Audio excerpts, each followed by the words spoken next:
Right now, in these sterile, brightly lit clinical research rooms across the country, there are terminal cancer patients participating in this truly profound psychological experiment. Yeah, and the setup sounds completely at odds with modern medical orthodoxy. I mean, it's really unconventional. Okay. These patients are coming in, they're putting on eye shades, putting in headphones, playing this carefully curated instrumental music. Right?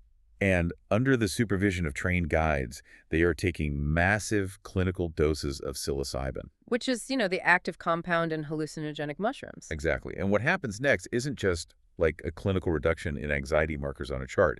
It is this deeply visceral existential shift. It's massive. The patients are basically being guided through what feels like a hallucinogenic dress rehearsal for their own deaths. Yeah, they report this sensation of their ego just dissolving, like passing into a void. And the crazy part, it isn't terrifying. Not at all. When the researchers actually interview them afterward, these terminal patients report this overwhelming sense of cosmic interconnectedness. Like the pharmacologist Richard Griffiths, who spearheaded a lot of this research. He noted that they come away with this deep, unshakable understanding that in the largest frame, everything is fine. Everything is fine. Experiencing that simulated mock death completely eradicates their paralyzing terror of the real thing. It actually frees them to live whatever days they have left. Which is just a stunning reversal of how our culture typically handles terminal diagnoses, right? Absolutely. We usually offer sedation or distraction. It's a kind of enforced clinical denial. Yeah, just look away. Exactly. But as Michael Pollan detailed when he wrote about these exact trials, forcing the human mind to stare directly at the concept of non-existence, to actively practice letting go of the self, it creates an incredible psychological liberation. The terror just evaporates when you stop fighting the inevitable. It really does. But the revelation for us today, and the reason we're doing this deep dive, is that you don't actually need a synthetic hallucinogen to do this, or a clinical trial for that matter. Right, you don't. If you look closely at history, this exact same psychological software patch was engineered 2,000 years ago. 2 millennia. Yeah. A Roman philosopher achieved this exact same liberation entirely through rigorous, unyielding mental training. No organic compounds, just an absolute refusal to look away from mortality. His name was Seneca. Seneca, which sets the parameters for what we're exploring today with you all. Seneca's entire philosophical framework, his specific brand of Stoicism, was built on this really radical premise. He believed that human beings fundamentally misunderstand their relationship with time. And consequently with mortality. Exactly. He argued that the vast majority of our suffering comes from a profound illusion about what life actually is. So for you listening right now, here is the mission for this deep dive. We are sorting through an incredible stack of historical and academic sources today. A really fascinating stack. We're leaning heavily on James Romm's compilation. It's called How to Die, an ancient guide to the end of life. Which gathers and translates Seneca's most potent thoughts on mortality. Right. We are digging deep into Seneca's foundational essay, De Brevitate Vitae. Or on the shortness of life. Yeah. We're also analyzing the harrowing accounts of the ancient Roman historian Tacitus, and then we're shifting forward to examine these 15th century Christian medieval block book manuals. The ones on how to engineer a good death. Yeah. Those are wild. And finally, we're looking at modern academic analyses that draw a direct, undeniable link between Western Stoicism and ancient Eastern yoga philosophy. It is a massive intellectual landscape. It really is. But the goal here is highly specific. We're interrogating a paradox. Right. We want to understand how intensely studying the end of life, learning how to die well, which is a practice our modern culture almost entirely pathologizes or just completely avoids. We hate talking about it. We do. Yeah. But how is that actually the ultimate, most efficient shortcut to learning how to live freely? Because if you spend your entire life running from the reality of the finish line, you are never actually present for the race. You're just living in a state of suspended panic. Yeah, that central premise comes straight from Seneca's writings, and it frames everything else we're going to discuss. What was that exact quote? He wrote, "Those who have learned how to die have unlearned how to be slaves." Wow. Have unlearned how to be slaves. We have this persistent, very modern illusion that dying is a singular, terrible event waiting for us in ambush at the very end of the calendar. Like a discrete moment in time. Like it's an appointment on a Tuesday in 50 years. Right. But Seneca looked at human biology and argued the exact opposite. He said dying is not an event in the future. Dying is a process you are actively participating in right now. From the exact moment you take your first breath, You are dying. Every day you live is a day deducted from your total. The clock is permanently ticking down. So if we fundamentally misjudge the nature of death, it stands to reason we are misjudging the length of life itself. Which brings us to Seneca's essay on the shortness of life. Right, De Brevitate Vitae, written around 49 AD. And he dedicates this essay to his father-in-law, right? A guy named Paulinus. Yeah, Paulinus. And this wasn't just some casual aristocrat. He was the Prefectus Annone, The guy in charge of the food. the high-ranking official solely responsible for the grain supply of the entire city of Rome. Which is a brilliant, highly intentional choice of audience by Seneca. I mean, think about the logistics of feeding Rome in the 1st century. It's staggering. Hundreds of thousands of citizens depending on grain shipped all the way across the Mediterranean from Egypt and North Africa. One storm, right? Yeah. One delayed fleet. And you literally have riots in the streets. Total chaos. Paulinus's entire existence revolved around managing a desperately scarce, highly volatile resource. He had to account for every single bushel. And Seneca writes to him and essentially delivers this massive philosophical insult. Oh, he roasts him. He tells Paulinus, "You are an absolute genius at managing Rome's grain. You track every crumb the empire owns. But you are completely and utterly squandering your own time." You're a terrible accountant of your own life. Seneca's central argument here challenges the most common human complaint. People are always lamenting that life is too short, We still do that. constantly. But Seneca says, no, nature actually gives us a very generous allocation of time. Life isn't too short. We just waste it on meaningless, frantic pursuits. He looks at Roman society and basically divides it into 2 distinct camps, doesn't he? Yes. On one side, you have the occupati. The engrossed. Right? The preoccupied, the Yeah. frantically busy. These are the people constantly chasing the next promotion, the larger villa, the next political appointment. Or, and I found this really interesting, Seneca also includes people who waste their time on pointless, pedantic scholarship. Oh, right. The people arguing over trivial historical details just to sound smart at dinner parties. Exactly. He considered that a massive waste of time, too. So that's the occupata. And on the other side. On the other side of the divide, you have those rare individuals who pursue otium. Now, odium in Latin doesn't just mean sitting around doing nothing, right? No, not at all. It translates closer to philosophical leisure or deep contemplation. It is time spent intentionally understanding yourself and the universe. You know, when I was reading through Seneca's descriptions of the busy people, I couldn't help but think about how perfectly his critique maps onto our modern obsession with productivity and wealth. It's identical. We treat our tangible, physical assets with borderline paranoia. Like, we install alarm systems on our houses. We fiercely protect our physical property boundaries. Check our bank apps constantly. Exactly. We track our bank accounts on our phones, scrutinizing every single transaction. If a stranger walked up to you on the street and tried to steal a $20 bill out of your wallet, you would be outraged. You call the cops. You would fight for that $20. But time. Time, yeah. Our most non-renewable, infinitely precious resource. We just leave the vault door wide open. We give it away to anyone. We freely let toxic bosses, demanding acquaintances, or entirely meaningless digital distractions steal hours and days from us. We just hand over our calendar to anyone who asks. It's a profound cognitive dissonance. We fight to the death over a tiny fraction of our material wealth, but we give away years of our lives to the occupati lifestyle without a second thought. It's wild. Seneca actually highlights this by pointing to the most powerful men in Roman history, figures like Augustus, the first emperor, or Cicero, the great orator. Guys who had everything. Unimaginable wealth, prestige, influence. Yet Seneca notes from their own letters and journals that their lives felt agonizingly short and burdensome to them. Because they were entirely constrained to a fleeting, highly stressful present moment. Right. They were constantly managing crises. When they looked back at their past, it was often with regret or a sense of fleeting emptiness.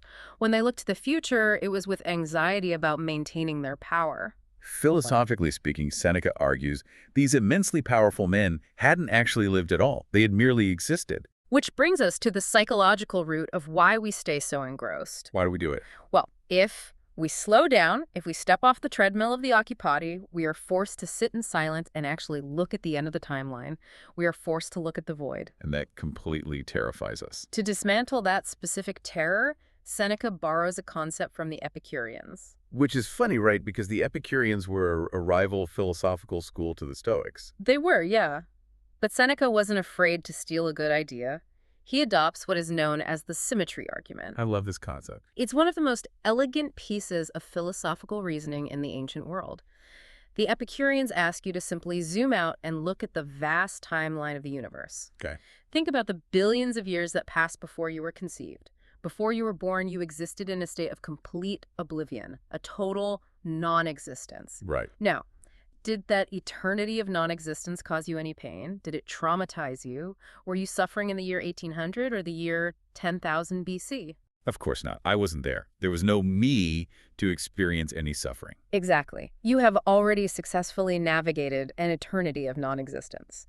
So the Epicureans and Seneca ask a very simple question. Why on earth should you fear the eternity of oblivion after you die? Because the timeline is perfectly symmetrical. Exactly. Oblivion before birth is identical to oblivion after death. If the first abyss didn't harm you, the second abyss won't either. It's just a return to the default state. And Seneca uses this logic to absolutely eviscerate the dominant religious superstitions of his day. I mean, the Roman world was full of underworld myths. Oh, people were terrified. They were scared of the river Styx, of the three-headed dog Cerberus, of being tortured by shadows and underworld tyrants in the afterlife. But Seneca writes that these are nothing more than empty terrors. He bluntly states that the poets and playwrights basically invented these hellscapes for sport, to manipulate human fear and control the masses. By applying rational symmetry, the terrifying monsters of the afterlife simply vanish into the harmless void. It's incredibly freeing when you think about it that way. Let me play devil's advocate for a moment, though. Yeah. Just on behalf of the listener who might be feeling a bit trapped in their own busy life right now. Sure. Let's say I accept the symmetry argument. I accept that death is just harmless oblivion.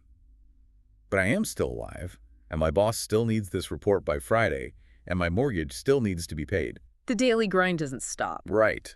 So if the occupies feel like life is fleeting because they are trapped in a stressful present, how does the Stoic sage actually experience a Tuesday afternoon any differently?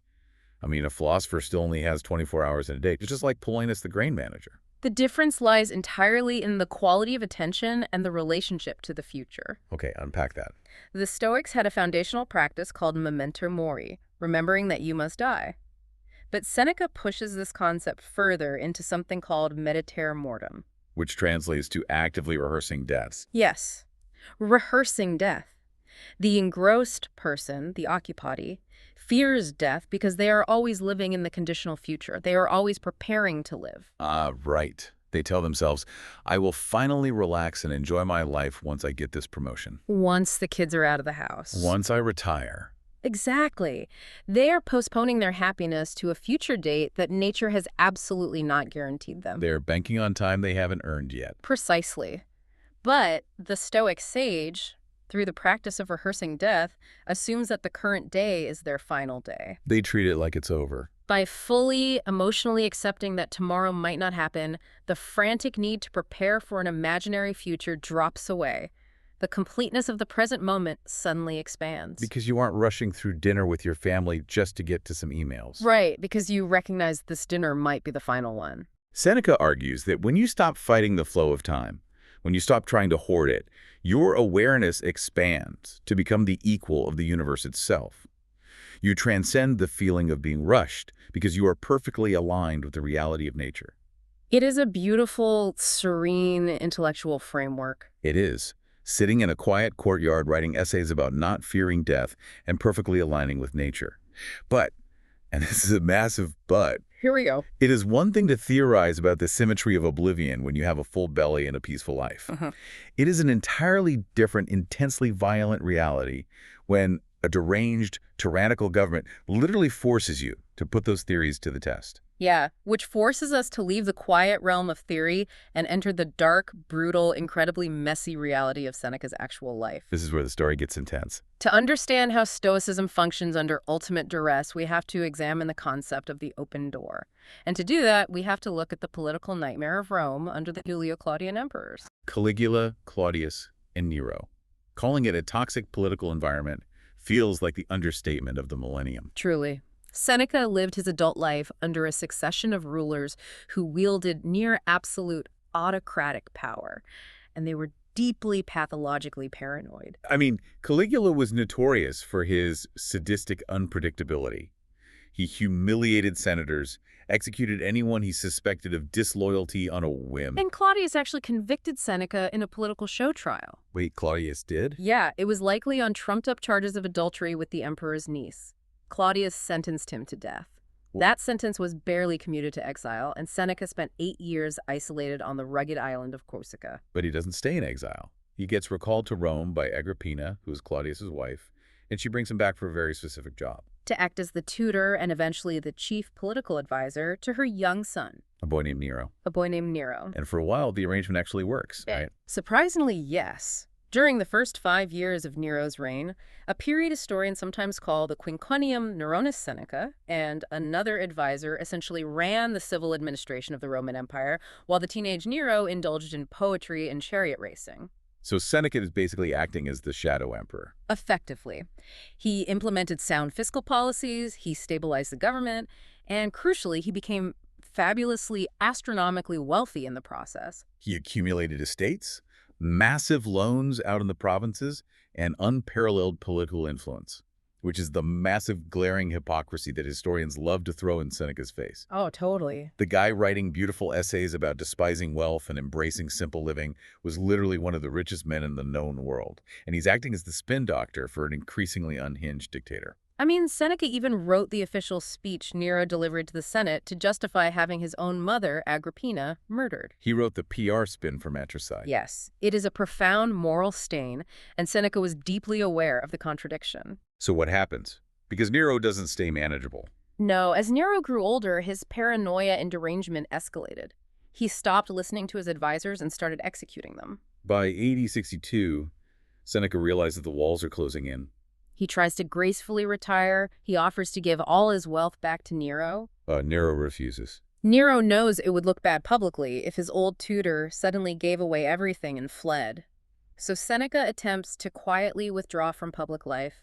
He stays in his villas, claiming to be ill. According to historical accounts, he was living on a diet of wild berries and fresh running water because he was absolutely terrified that Nero was going to have him poisoned. But you cannot simply put in your 2 weeks' notice at Nero's court. Nope. In AD 65, a massive assassination plot against Nero is uncovered. It's known as the Pisonian Conspiracy. And whether Seneca was actually involved or just knew about it and stayed silent is still debated by historians. But Nero uses it as the excuse he needs. And he doesn't send an assassin or a public executioner to chop off Seneca's head, right? No, that wasn't the Roman imperial style for high-ranking elites.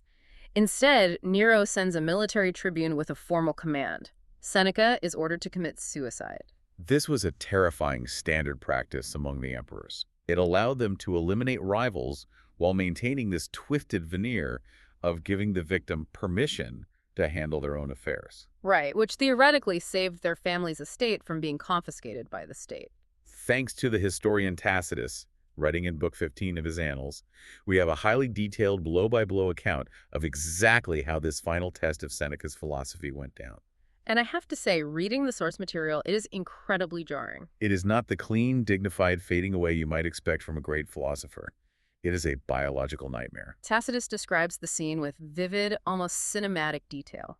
Seneca is having dinner at his villa outside Rome with his wife, Paulina, and a group of close friends when the tribune arrives with the fatal decree. The reality of the moment just shatters the room. His friends break down, weeping openly. His wife is inconsolable. And here, Seneca immediately pivots into the role he has rehearsed for decades, the Stoic sage facing the test. He looks at his weeping friends and gently, but very firmly, reprimands them.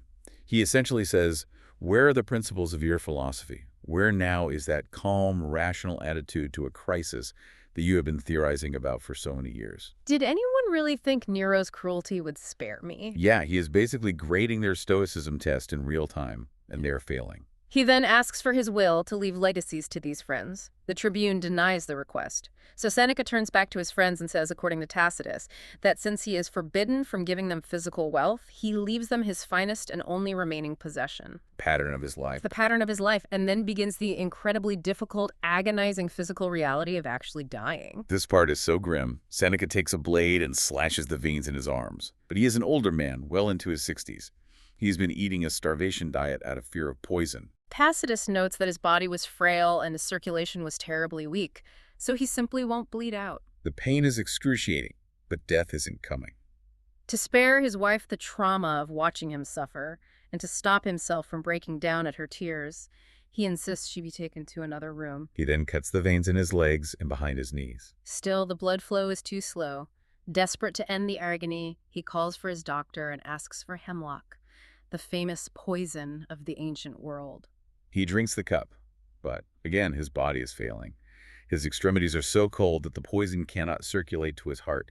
It has no effect at all. It is almost absurd how difficult it is for him to die. Finally, in a last desperate measure, he asks his servants to carry him into a heated bathhouse. He is placed in a pool of hot water, the steam rising around him, and it is there, finally, combining the heat to open his veins and the thick steam aggravating his severe asthma, that he essentially suffocates and bleeds out simultaneously. But just before he slips into unconsciousness, Tacitus records one final, highly symbolic act. Seneca scoops up some of the bloody bath water and sprinkles it on the floor as a libation, a religious offering, declaring it a sacrifice to Jupiter the Liberator. Now, when you read James Romm's analysis of this scene, a massive historical parallel jumps right off the page. Seneca, or at least Tacitus's framing of Seneca, is overtly modeling this death on the execution of Socrates, which happened almost 450 years earlier in Athens. The choreography is undeniable. Both Socrates and Seneca are unjustly ordered to die by a corrupted state.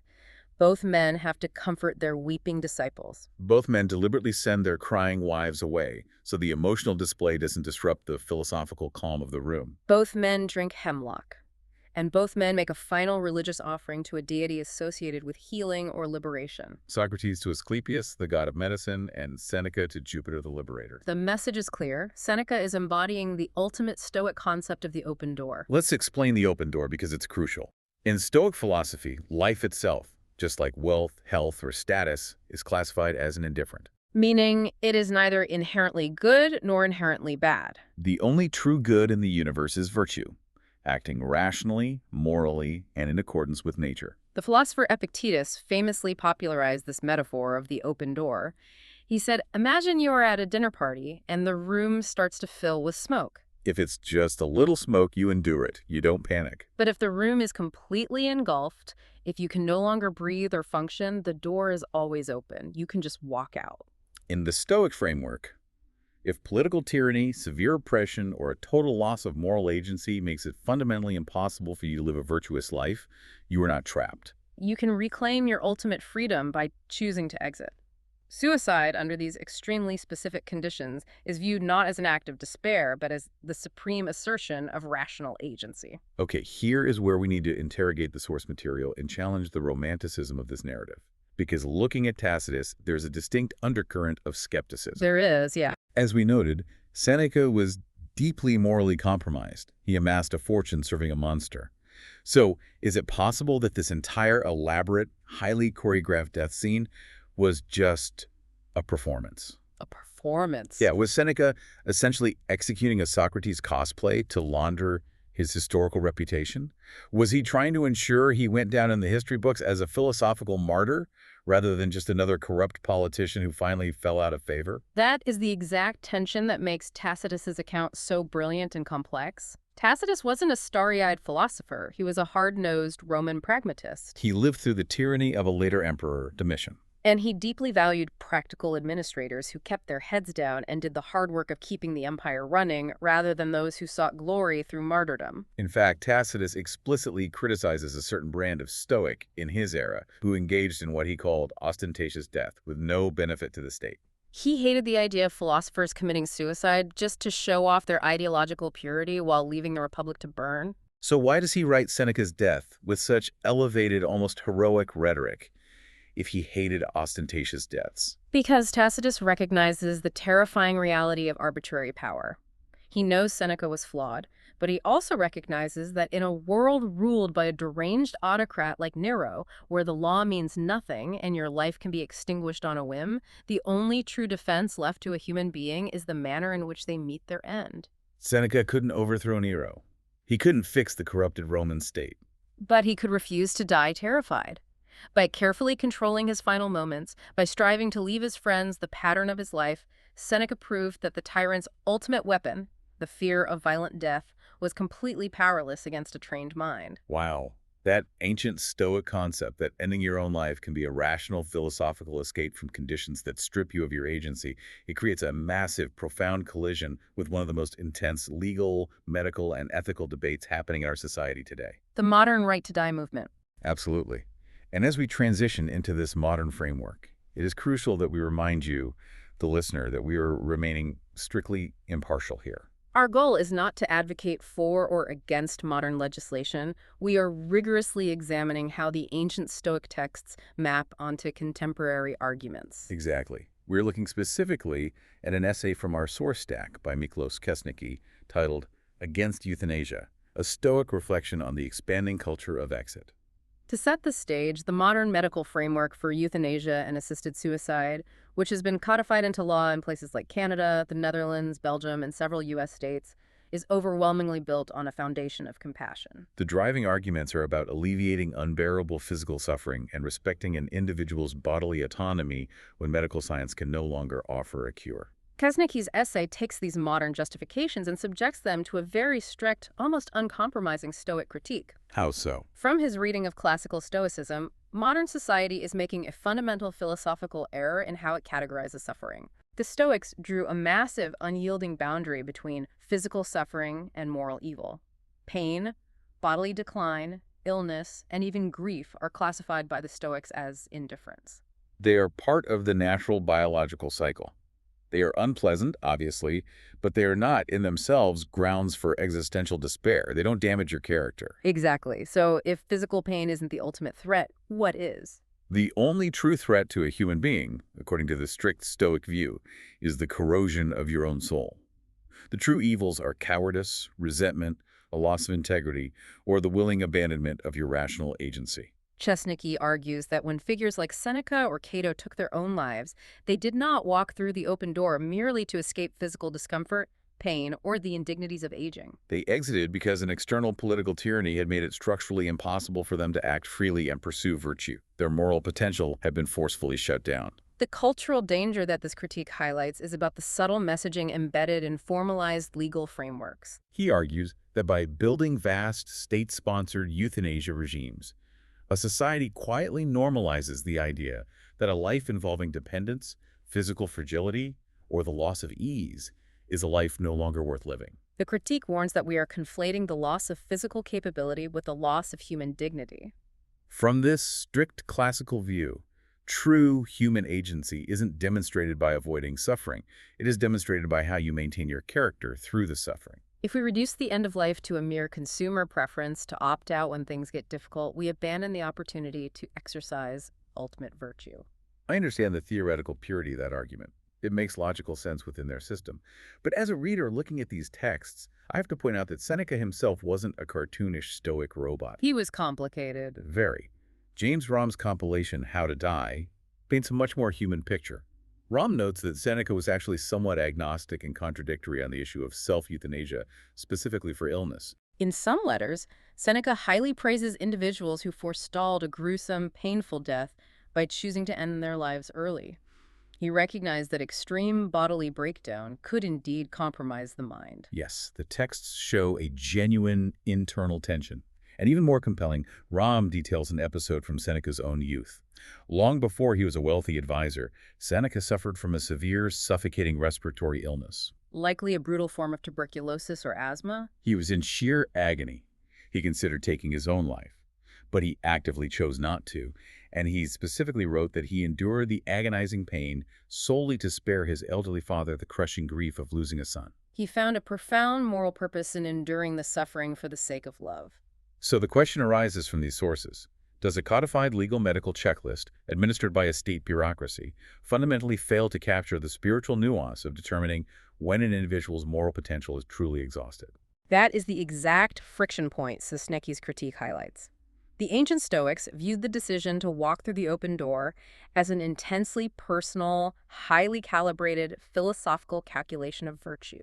It was a matter of the individual soul weighing its own capacity against the demands of nature. The source texts suggest the Stoics would be deeply, fundamentally suspicious of any state bureaucracy attempting to measure a soul's capacity through standardized checklists or legally codified suffering thresholds. To formalize it, the critique suggests, is to confuse the technical medical detection of pain with the deeply existential evaluation of a life's meaning. It's a heavy, challenging perspective. It asserts that meaning isn't just a mood or a level of comfort, but something you can forge by remaining present, even when your physical life is drastically diminished. But it also underscores this intense historical fear the Stoics had of state involvement in the end of life.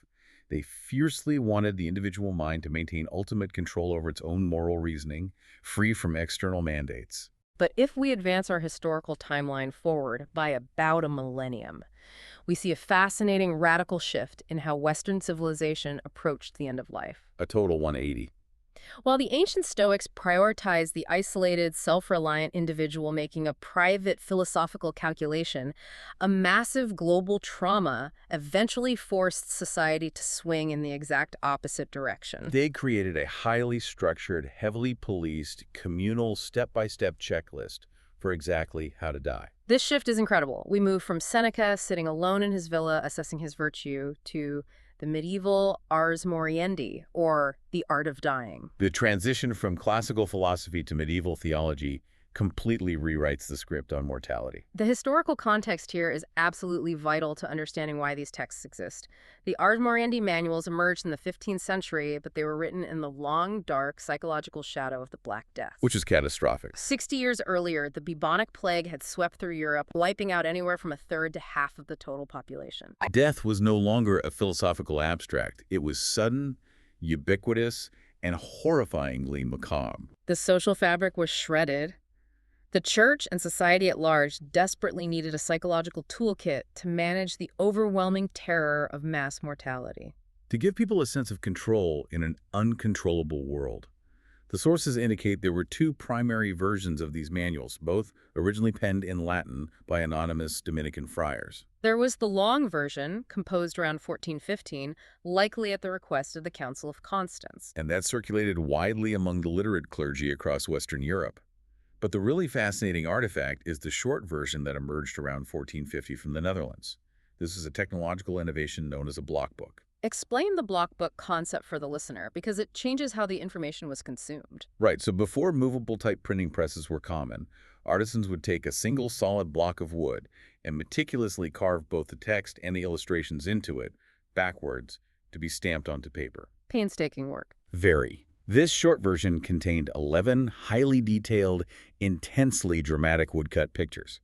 And these weren't just books to be read in a library. No. People would purchase these individual printed engravings and literally pin them to the walls of the dying person's bedroom. It functioned as a massive visual instruction manual for the illiterate masses. The core narrative of these texts revolves around what they call the 5 temptations. The medieval mindset viewed the deathbed not merely as a biological event, but as the ultimate high-stakes metaphysical battlefield. As a person lay dying, their soul was subjected to an intense final contest between the forces of heaven and hell. The illustrations allegorically depict a swarm of grotesque demons physically surrounding the bed, actively trying to drag the soul down, while angels and saints attempt to intervene. And when you look at the specific nature of these 5 temptations, they aren't just generic warnings against sin. They are incredibly insightful, highly targeted psychological attacks that exploit the natural fears of a dying mind. Let's walk through them. The demons tempt the dying person with, in order, lack of faith, despair over their past sins, impatience with their physical suffering, spiritual pride, and finally, avarice or greed. The visual representations of these attacks are striking. Consider the temptation of spiritual pride. One of the most famous surviving woodcuts from an artist known as Master E.S. shows the dying man lying in bed.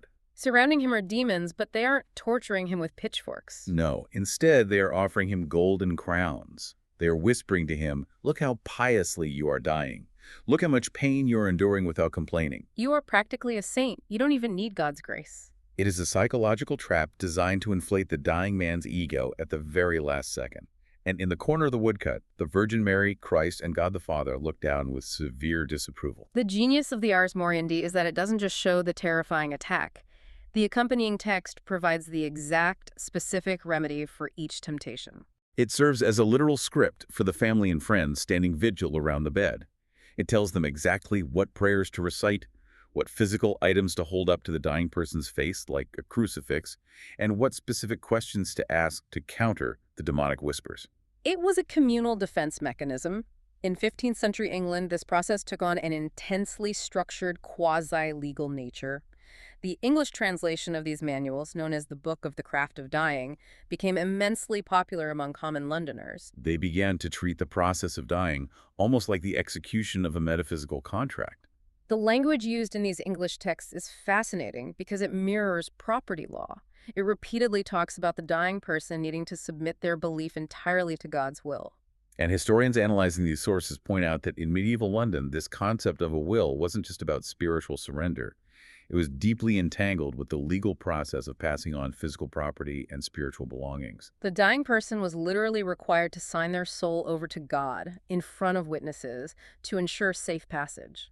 The manual instructs the family, who are basically the co-pilots in this terrifying journey, to interrogate the dying person with specific, legally binding questions.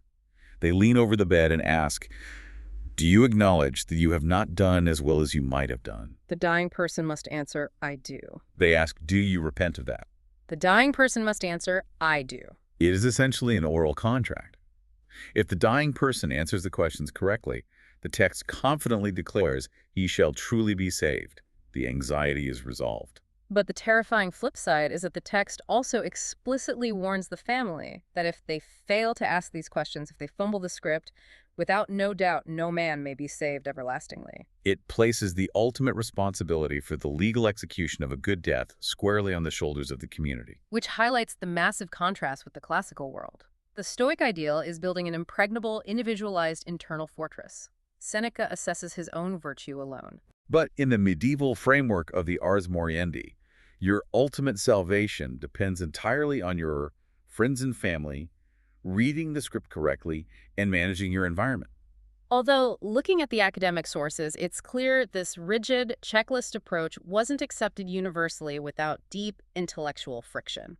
Right. Just beneath the surface of these popular block books, there was a fierce debate raging between different factions of the church regarding the actual mechanics of illness and death. You had the rising intellectual class, the scholastics, based in the universities. They argued for a more naturalistic approach. The scholastics posited that disease and physical decline were simply the mechanical, biological consequences of original sin. When Adam and Eve disobeyed in the garden, it caused the fundamental elements within the human body to rebel against each other. Therefore, death was just a natural, unavoidable mechanical breakdown of the bodily machine. But the traditionalists pushed back fiercely against this. They leaned heavily on established church law, specifically pointing to Canon 22 from the Fourth Lateran Council of 1215. That law explicitly stated that bodily illness was often the direct result of personal, unconfessed sin. Therefore, the traditionalists argued, it was medically and morally useless to call for physical doctors before calling for the priest. You had to apply spiritual medicine, confession, and absolution to cleanse the soul before bodily medicine could even be attempted. Despite these high-level theological debates in the universities, on the ground level in the bedrooms of common citizens, the Ars Moriendi block books remained the dominant psychological technology. They provided a tangible, actionable defense against the chaos of death. So we have mapped out how Western civilization developed these two radically different approaches to managing the human mind at the end of life. You have the strict, individualized, rational philosophy of the Stoics, and you have the rigid, community-policed, metaphysical checklists of the medieval church. But here's where we need to zoom out and look at the whole map of human thought. Because thousands of miles away, entirely isolated from the politics of Rome or the plagues of medieval London, ancient Eastern thinkers were analyzing the exact same human hardware. And they developed a psychological toolkit that is astonishingly identical to Stoicism. This brings us to a deeply compelling piece of modern academic research from our stack.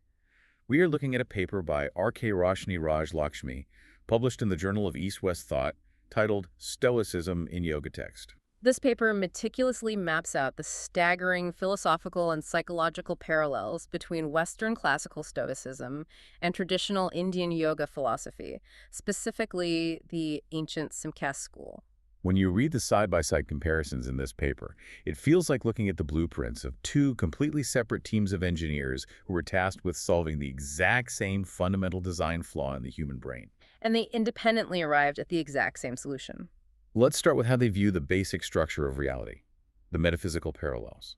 The ancient Stoics believed that the universe was composed of two fundamental principles: inert, passive matter, and an active, divine, animating force that breathed life into it, which they called pneuma, or logos. Right. And if you open the foundational texts of Samkhya philosophy, which provides the metaphysical bedrock for all traditional yoga, you find the exact same duality. They describe Prakriti, which is the primordial, unconscious, material matrix of the entire physical universe, the inert matter. And interacting with that is Purusha, the pure conscious soul or animating energy.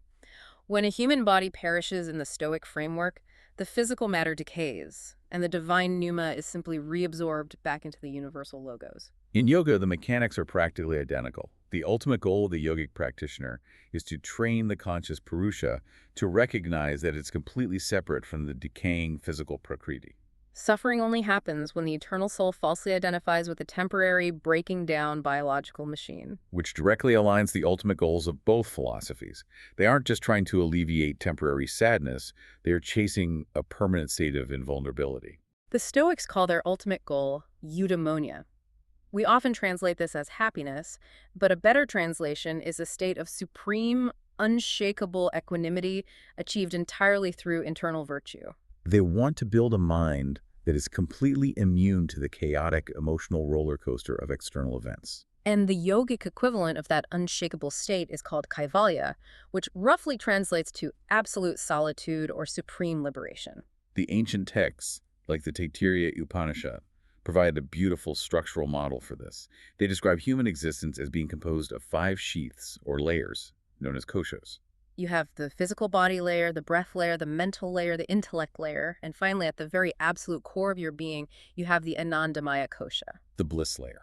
Just like the Stoic concept of eudaimonia, this deepest bliss layer is entirely self-contained and forever perfectly balanced. When you experience anxiety, grief, or physical pain, those disturbances are only happening in the outer superficial layers. The storm never reaches the deep ocean. Both philosophies fundamentally teach that true, indestructible happiness is already sitting inside of you right now. You don't need to acquire it, you just have to use your mind to strip away the false external attachments that are blocking your access to it. But the obvious question is, how do you actually do that? How do you strip away those attachments when the world is constantly screaming for your attention?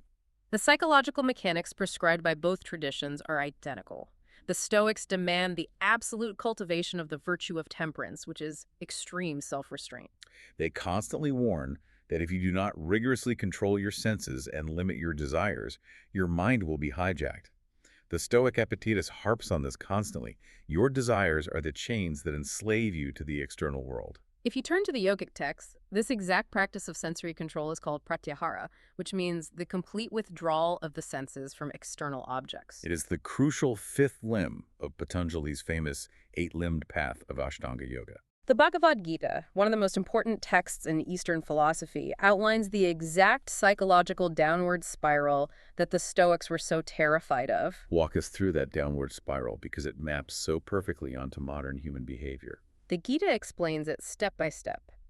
When a person constantly dwells their mind on external sense objects, say you're constantly scrolling social media, looking at people with better houses or better jobs, you develop an inclination toward those objects. If unchecked, that inclination hardens into a burning desire. But the world is chaotic, so eventually that desire will be frustrated.